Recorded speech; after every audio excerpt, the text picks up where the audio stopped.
Magandang araw. Magluluto po ulit tayo ng gulay.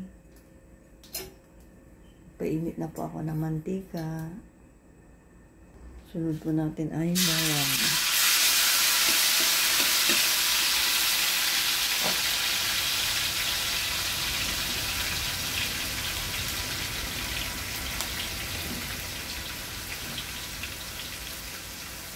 Tapos sibuyas.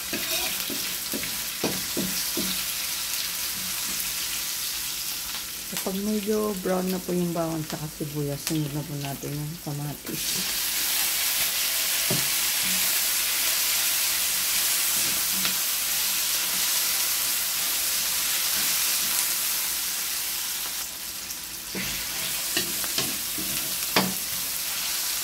Tapos lagay po natin yung kalabasa.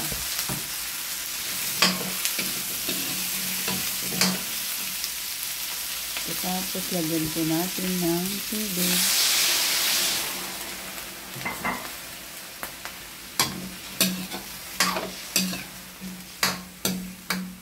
Tapos takpan po natin. Tapos buksan na po natin. Kumukulo, lagyan na rin po natin ibang gulay, yung gulay na ampalaya, okra, sitaw at sili. Pagsabay-sabay na po natin.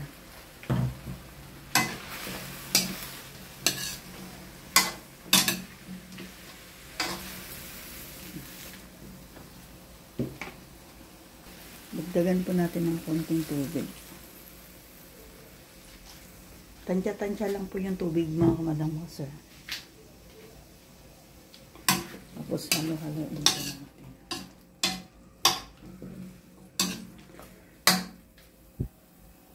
Tapos lagyan po natin ng nor.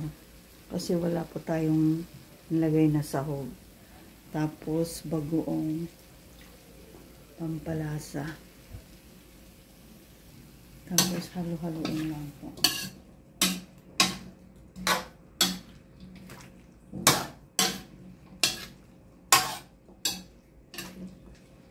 Nor lang po yung nilagay ko kasi kahit nor lang po ilagay, masarap na po yung gulay na niluluto ko.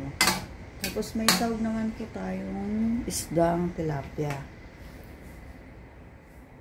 Yun na po, nilagay ko na po yung sahog. Tapos takpan po natin.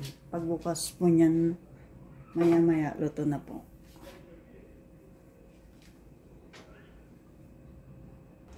Nilipat ko po yung lutuan kasi naubusan po ako ng gas.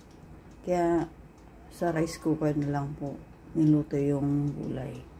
Para madaling maluto, takpan po natin. Buksan po natin. Ayan, ang sarap na po ng ina-brown or dinengdeng ni madam. Kahit tilapia lang po yung sahog niya. Mabango po siya kasi may sili.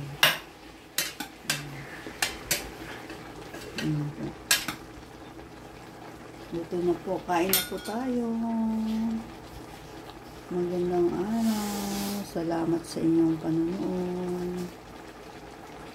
Yan po yung dinengdeng or ina-brown ni madam. Thank you for watching. Bye-bye.